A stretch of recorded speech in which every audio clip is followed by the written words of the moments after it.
Hello students, how are you. Welcome to my YouTube channel Pankaj physics Gulati. Students, आपको इस channel पर ना केवल graduation and post graduation physics के टॉपिक्स की सबसे आसान एक्सप्लेनेशन देखने को मिलती है, बल्कि आपको साथ के साथ ये भी बताया जाता है कि आपको एग्जाम में क्या और कैसे लिख के आना है, ताकि आप सिर्फ एक वीडियो देख के ही अपने नोट्स बना सकें और एग्जाम्स में बहुत अच्छे मार्क्स ला सकें। इसी कैटेगरी में आगे बढ़ते हुए आज हम बात करेंगे electricity, magnetism and electromagnetic theory के एक और इम्पॉर्टेंट टॉपिक के बारे में, जिसका नाम है गॉस लॉ इन डाइलेक्ट्रिक्स। तो स्टूडेंट्स, आज के इस वीडियो में हम गॉस लॉ इन डाइलेक्ट्रिक्स को स्टेट एंड प्रूव करेंगे। इससे पहले कि हम गॉस लॉ इन डाइलेक्ट्रिक्स के बारे में पढ़ें, सबसे पहले आपको पता होना चाहिए कि आखिरकार गॉस लॉ इन इलेक्ट्रोस्टैटिक्स क्या होता है। गॉस लॉ इन इलेक्ट्रोस्टैटिक्स क्या स्टेट करता है?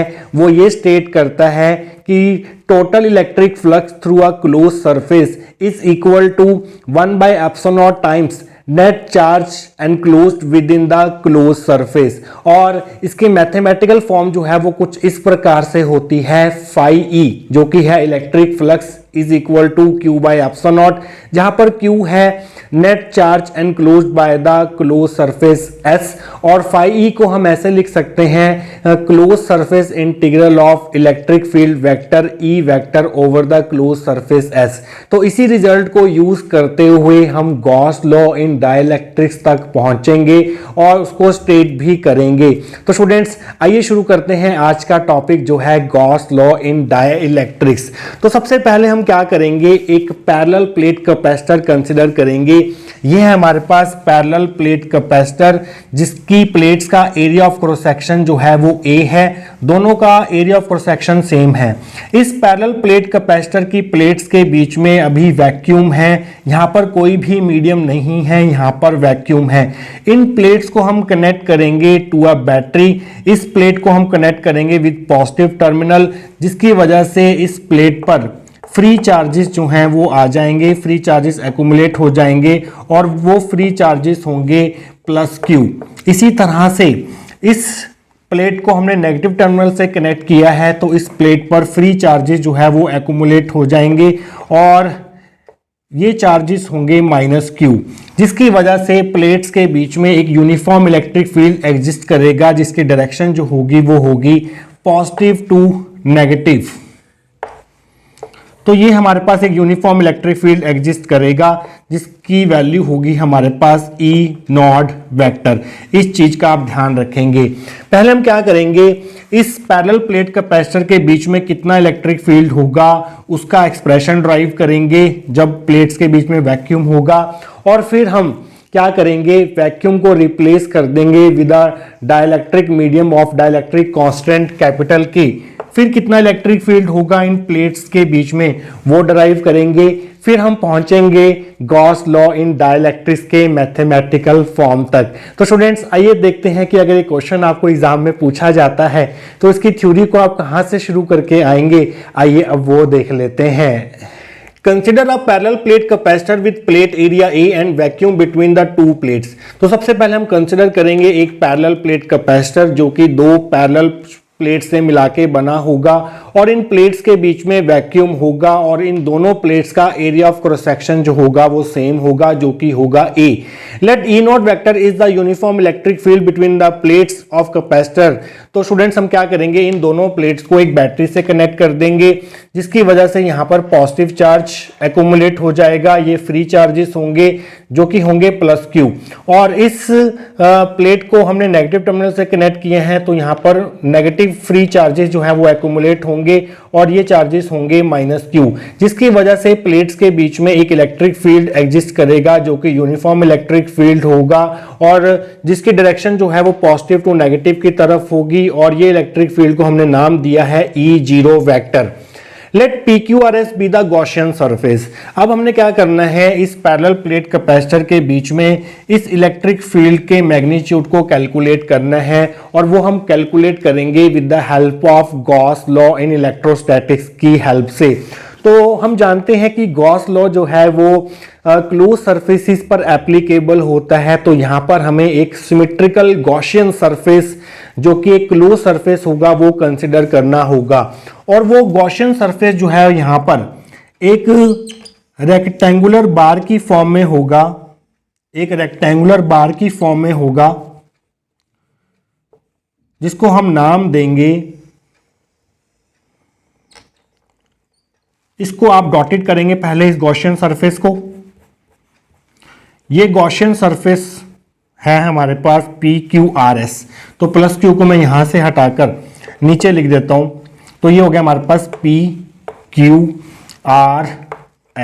तो ये हमारा एक गॉसियन सरफेस है जो कि आपको डॉटेड रेक्टेंगुलर बार की फॉर्म में नजर आ रहा होगा।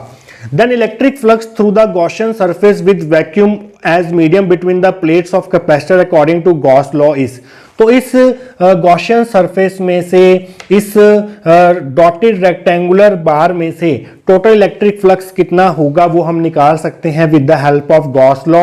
और गॉस लॉ के अकॉर्डिंग जो इलेक्ट्रिक फ्लक्स होगा इस गॉसियन सरफेस PQRS के थ्रू वो होगा phi is equal to 1/ε0 times charge enclosed by this Gaussian surface PQRS। क्या आप बता सकते हैं कि ये PQRS गॉसियन सरफेस कितना चार्ज एनक्लोज कर रहा है? ये इतना चार्ज एनक्लोज कर रहा है जो कि है हमारे पास प्लस क्यू। तो स्टूडेंट्स यहां पर हम लिखेंगे प्लस क्यू को हम सिंपली कैपिटल क्यू भी लिख सकते हैं। तो ध्यान रखिएगा ये क्यू अलग है, ये प्लस क्यू अलग है। ऐसा करते हैं हम इन चार्जेस को स्मॉल लेटर्स में डिनोट कर देते हैं ताकि इस क्यू और इस क्यू में डिफरेंशिएट कर सकें हम। तो ये माइनस स्मॉल क्यू है, ये प्लस स्मॉल क्यू है, तो यहाँ पर हम स्मॉल क्यू लेके चल लेते हैं। तो फाई क्या होता है हमारे पास? ये होता है surface integral of E vector dot ds vector over the close Gaussian surface S। ये हमारे पास गॉसियन सरफेस है PQRS, जिसको हम गॉसियन सरफेस S से डिनोट करते हैं, that will be equal to Q/ε0। तो स्टूडेंट्स इसको हम दे देते हैं फर्स्ट इक्वेशन। इसके आगे का पार्ट हम डिस्कस करेंगे आने वाले सेक्शंस के अंदर। तो स्टूडेंट्स पिछले सेक्शन में हमने total electric flux through this Gaussian surface देख लिया था, वो कितना होगा, वो हमारे पास इतना होगा। ये हमारी फर्स्ट इक्वेशन थी। देखिए स्टूडेंट्स हमने जो इलेक्ट्रिक फील्ड कंसीडर किया था इन प्लेट्स के बीच में वो था E0 वेक्टर। तो आप फर्स्ट इक्वेशन में हल्का सा चेंज करेंगे, E वेक्टर की जगह आप लिखेंगे E0 वेक्टर। इस चीज का आप ध्यान रखेंगे। तो स्टूडेंट्स यहाँ पर ds क्या है? ds है हमारे पास small area element of Gaussian surface. अगर हम इस गॉसियन सरफेस का छोटा सा एरिया एलिमेंट कंसीडर करें और उसको नाम दे दें ds, तो इलेक्ट्रिक फील्ड की जो डायरेक्शन होगी इस एरिया एलिमेंट पर वो कुछ इस डायरेक्शन में है E0 वेक्टर। और इस एरिया एलिमेंट का जो यूनिट नॉर्मल होगा जिसको हम n कैप से डिनोट करते हैं वो इस एरिया एलिमेंट के परपेंडिकुलर डायरेक्शन में होगा और आउटवर्ड डायरेक्शन में पॉइंट आउट करेगा। तो E0 वेक्टर और एरिया एलिमेंट के यूनिट वेक्टर जो हैं वो एक दूसरे के पैरेलल हैं, इनके बीच में एंगल 0 डिग्री है। तो अगर हम ये डॉट प्रोडक्ट खोलेंगे तो आपको मिलेगा E0 ds cos of angle between E0 vector and unit vector normal to ds vector, वो है हमारे पास 0 डिग्री, क्योंकि दोनों एक डायरेक्शन में पॉइंट आउट कर रहे हैं। तो cos 0 की वैल्यू जो है वो 1 होती है। और गॉसियन सरफेस के हर एक पॉइंट पर जो इलेक्ट्रिक फील्ड का मैग्नीट्यूड होगा वो सेम होगा। आप जानते हैं किसी भी प्लेन शीट ऑफ चार्ज के कारण आसपास के पॉइंट्स पर जो इलेक्ट्रिक फील्ड होता है वो कांस्टेंट होता है, वो डिस्टेंस पर डिपेंड नहीं करता। तो गॉसियन सरफेस के हर एक पॉइंट पर जो इलेक्ट्रिक फील्ड होगा उसका मैग्नीट्यूड जो है वो कांस्टेंट होगा। तो आप E0 को बाहर ले सकते हैं, अंदर बचेगा close surface integral ds is equal to Q/ε0। और ds का इंटीग्रेशन करके आपको क्या मिलेगा?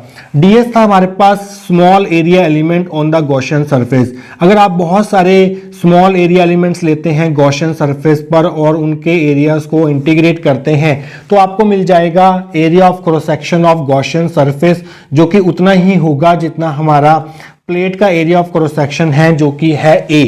तो इसका इंटीग्रेशन करके आपको मिलेगा A, capital A is equal to Q/ε0। तो E0 की वैल्यू आ गई आपके पास Q/A/ε0। ये हमारी सेकंड इक्वेशन थी।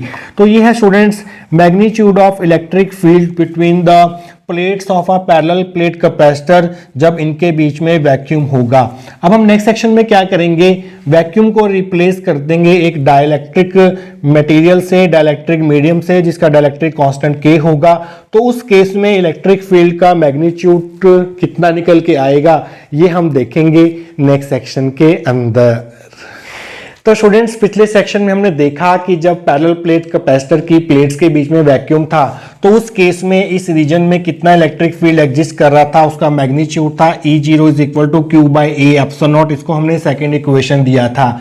अब हम क्या करेंगे, पैरेलल प्लेट कैपेसिटर की प्लेट के बीच में वैक्यूम को रिप्लेस कर देंगे बाय डाइलेक्ट्रिक मटेरियल। ये जो आपको सॉलिड लाइंस दिख रही हैं, ये डाइलेक्ट्रिक मटेरियल को रिप्रेजेंट कर रही हैं, जिन्होंने प्लेट्स के बीच के स्पेस को कंप्लीटली फिल कर दिया है। और इस डाइलेक्ट्रिक मटेरियल का डाइलेक्ट्रिक कांस्टेंट है K।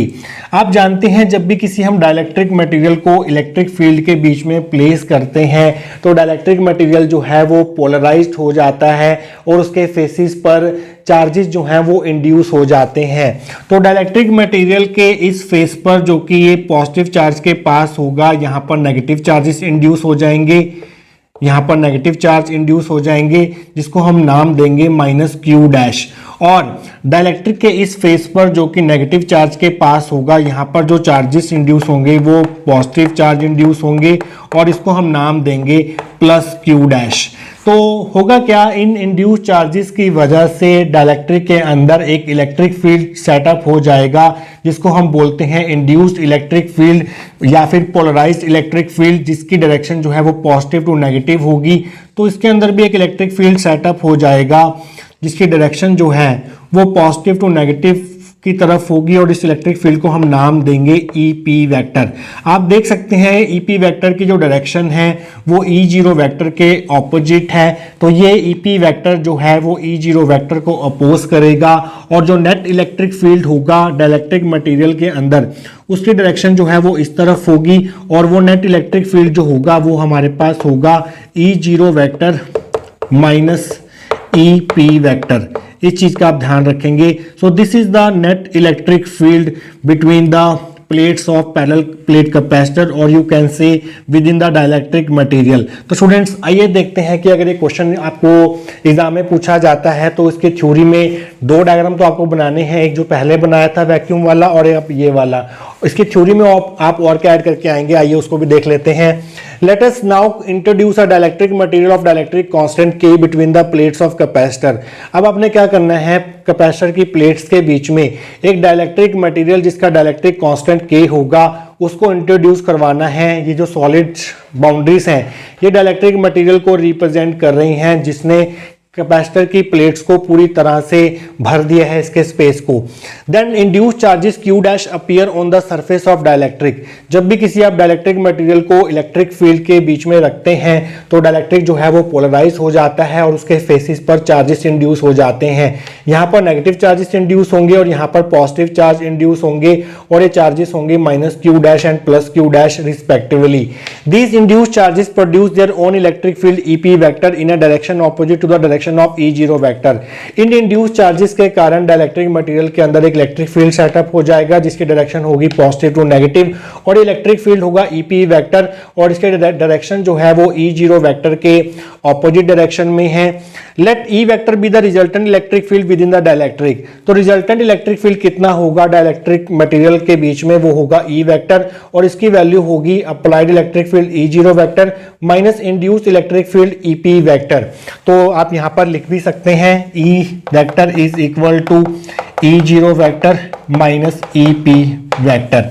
तो अब इस गॉसियन सरफेस PQRS में से कितना टोटल इलेक्ट्रिक फ्लक्स पास होगा वो हम निकाल सकते हैं again by using Gauss law in electrostats. Now total electric flux through the Gaussian surface PQRS is given according to Gauss law as. तो इलेक्ट्रिक फ्लक्स होगा हमारे पास phi E is equal to 1/ε0 times net charge enclose by this Gaussian surface. अब कितना net charge enclose कर रहा है ये गॉसियन सरफेस PQRS, वो है हमारे पास ये पॉजिटिव चार्ज +Q और ये नेगेटिव चार्ज भी इसी गॉसियन सरफेस के अंदर है जो कि है -Q'।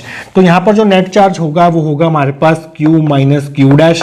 तो स्टूडेंट्स हम यहाँ तक पहुँच चुके हैं, इसके आगे का पार्ट हम देखेंगे नेक्स्ट सेक्शन के अंदर।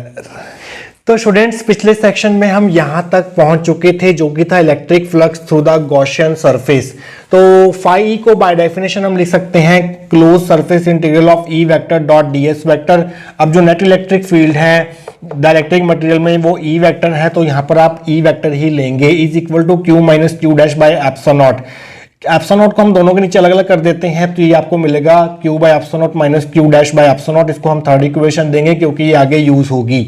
अब अगर हम यहाँ पर वैसे ही छोटा सा एक एरिया एलिमेंट कंसिडर करें तो नेट इलेक्ट्रिक फील्ड की डायरेक्शन जो होगी ई वेक्टर की, और यूनिट वेक्टर जो कि normal to the area element होगा ds, उन दोनों की डायरेक्शन सेम होगी, तो उनके बीच का एंगल जो है वो 0 डिग्री होगा। आप एरिया एलिमेंट को यहाँ पर शेड भी कर सकते हैं इस तरह से। तो ई vector dot D S vector को खोल के आपको मिलेगा ई डी एस कॉस 0, क्योंकि ई वेक्टर और area element D S vector के यूनिट वेक्टर के बीच में एंगल 0 डिग्री था, तो यहाँ पर 0 रहेगा। ई कांस्टेंट है, इसको आप बाहर ले लेंगे। गॉसियन सरफेस के हर एक पॉइंट पर जो इलेक्ट्रिक फील्ड का मैग्नीट्यूड होगा वो कांस्टेंट रहता है, पहले भी आपको बता चुका हूं मैं। तो ई बाहर ले लेंगे, close surface integral of ds is equal to में सेम चल रहा है, ds का इंटीग्रल करके मिल जाएगा आपको area of cross section of Gaussian surface, जो कि एरिया ऑफ इस प्लेट के बराबर ही होगा। तो ये आ जाएगा EA is equal to same. तो ए को आप नीचे ले जाएंगे तो आपको मिलेगा E is equal to Q by A epsilon naught minus Q dash by A epsilon naught. ये फोर्थ इक्वेशन होगी। तो ये है हमारे पास electric field between the plates of parallel plate capacitor with a dielectric material in between the plates। तो vacuum जब था तो इलेक्ट्रिक फील्ड इतना था Q by A epsilon naught, और जब डाइलेक्ट्रिक मटेरियल प्लेस कर दिया तो इलेक्ट्रिक फील्ड इतना निकल के आ रहा है Q by A epsilon naught minus Q dash by A epsilon naught. तो Q by A epsilon not में से ये टर्म माइनस हो रही है, तो इससे क्लियरली ये शो हो रहा है हमें कि E जो होगा वो E0 से लेस होगा। तो आप लिखेंगे comparing 2 and 4 E is less than E0। तो अगर आपको एग्जाम में पूछ कि डाइलेक्ट्रिक मटेरियल जब हम प्लेस करते हैं between the plates of parallel plate capacitor तो उसके इलेक्ट्रिक फील्ड पर क्या इफेक्ट पड़ता है, तो इलेक्ट्रिक फील्ड जो है वो डिक्रीज हो जाता है। इस चीज का आप ध्यान रखेंगे। तो स्टूडेंट्स यहां तक हम कर चुके हैं, इसके आगे का पार्ट हम देखेंगे आने वाले सेक्शंस के अंदर। तो स्टूडेंट्स पिछले सेक्शन में हमने magnitude of net electric field निकाल लिया था between the plates of parallel plate capacitor with the dielectric material of dielectric constant के। तो वो मैग्नीट्यूड निकल के आया था E is equal to Q by A epsilon naught minus Q dash by A epsilon naught. ये हमारी फोर्थ इक्वेशन थी। तो डाइलेक्ट्रिक कांस्टेंट की डेफिनेशन क्या होती है in terms of electric field? Dielectric constant होता है हमारे पास ratio of electric field between the plates of parallel plate capacitor having vacuum between the plates जो कि है E0 and electric field between the plates of parallel plate capacitor having dielectric material between the plates जो कि है E। तो इन दोनों का ratio जो होता है आपके पास वो K की वैल्यू देता है। E0 जो है वो है electric field between plates of capacitor जब प्लेट्स के बीच में वैक्यूम था, और E है हमारे पास electric field between the plates of parallel plate capacitor जब यहाँ पर हमने डाइलेक्ट्रिक मटेरियल इंट्रोड्यूस करवा दिया है। तो यहाँ से E की वैल्यू आ जाएगी E0 बाई K। तो ये हमारी फिफ्थ इक्वेशन होगी। E की वैल्यू को हम यहाँ पर यूज करेंगे तो आप लिखेंगे यूजिंग 5 in 4 वी गेट। तो E की वैल्यू हमारे पास E0 by K, E0 by K is equal to Q by A epsilon naught minus Q dash by A epsilon naught. ये हमारी सिक्स्थ इक्वेशन होगी। अब हमें E0 की वैल्यू पता है जो हमने सेकंड इक्वेशन में निकाल रखी है, उस E0 की वैल्यू को हम यहाँ पर पुट करेंगे तो आप लिखेंगे यूजिंग 2 in 6 वी गेट। ये हमारी सिक्स्थ इक्वेशन है। E0 की वैल्यू हमारे पास Q by A epsilon naught और साथ में K है नीचे is equal to Q by A epsilon naught minus Q dash by A epsilon naught.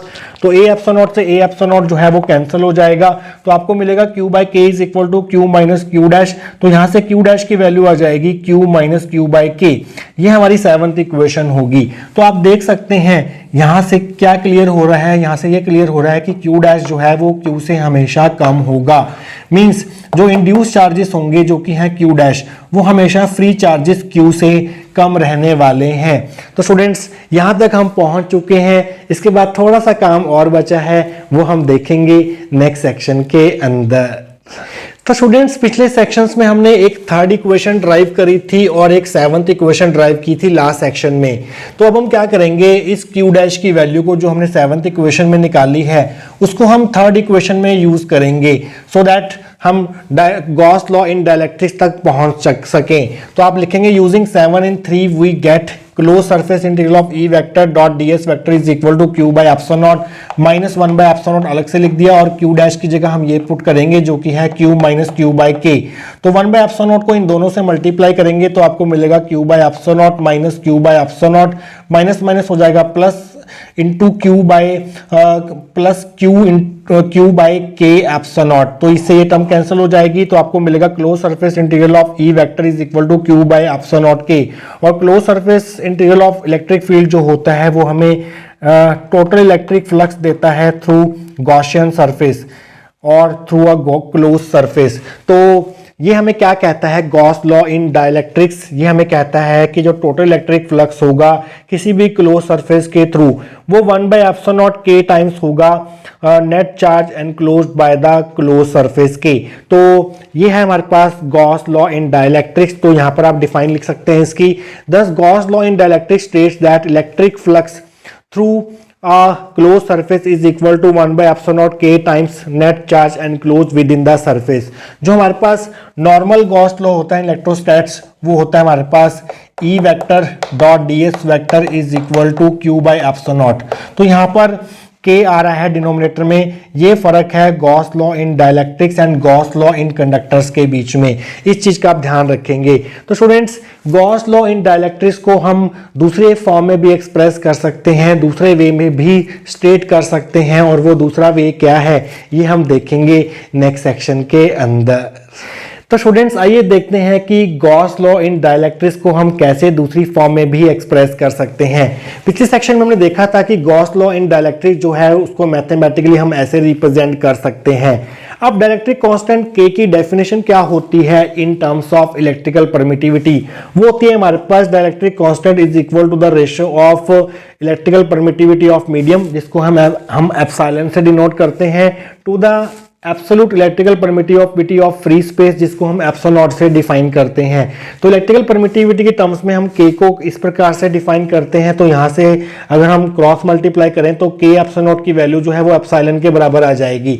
तो इस के इनटू एप्सिलॉन नॉट की जगह हम एप्सिलॉन पुट कर सकते हैं, तो आपको मिलेगा surface integral of E vector dot D S vector is equal to Q by epsilon. Epsilon है हमारे पास इलेक्ट्रिकल परमिटिविटी ऑफ मीडियम, तो एप्सिलॉन को क्रॉस मल्टीप्लाई करके इधर भेज दीजिए, तो ये बन जाएगा epsilon into E vector dot D S vector is equal to Q.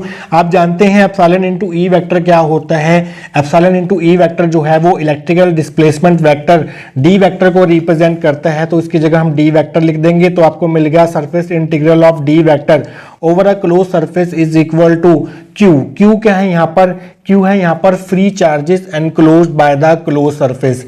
इस क्लोज गॉसियन सरफेस में फ्री चार्जेस भी थे प्लस क्यू, और बाउंड चार्जेस भी थे, इंड्यूस चार्जेस भी थे minus Q dash, but equal to में क्या आ रहा है, क्यू आ रहा है, मींस फ्री चार्जेस आ रहे हैं, तो इस चीज का आप ध्यान रखेंगे। तो इस प्रकार से आप गॉस लॉ इन डाइलेक्ट्रिक्स को इस फॉर्म में भी एक्सप्रेस कर सकते हैं इन टर्म्स ऑफ डी वेक्टर। तो इसको आप डिफाइन की फॉर्म में कैसे लिख सकते हैं, thus Gauss law in dielectrics can also be stated as the surface integral of electrical displacement vector D vector over a closed surface is equal to the free charge enclosed within the surface is equal to the free charge जो कि है Q within the surface। तो इस प्रकार से भी आप Gauss law in dielectrics को एक्सप्रेस कर सकते हैं। आई होप आपको आज का टॉपिक जो है वो अच्छे से क्लियर हुआ होगा। मिलेंगे किसी और important topic of electricity, magnetism and electromagnetic theory के साथ। Till then take care.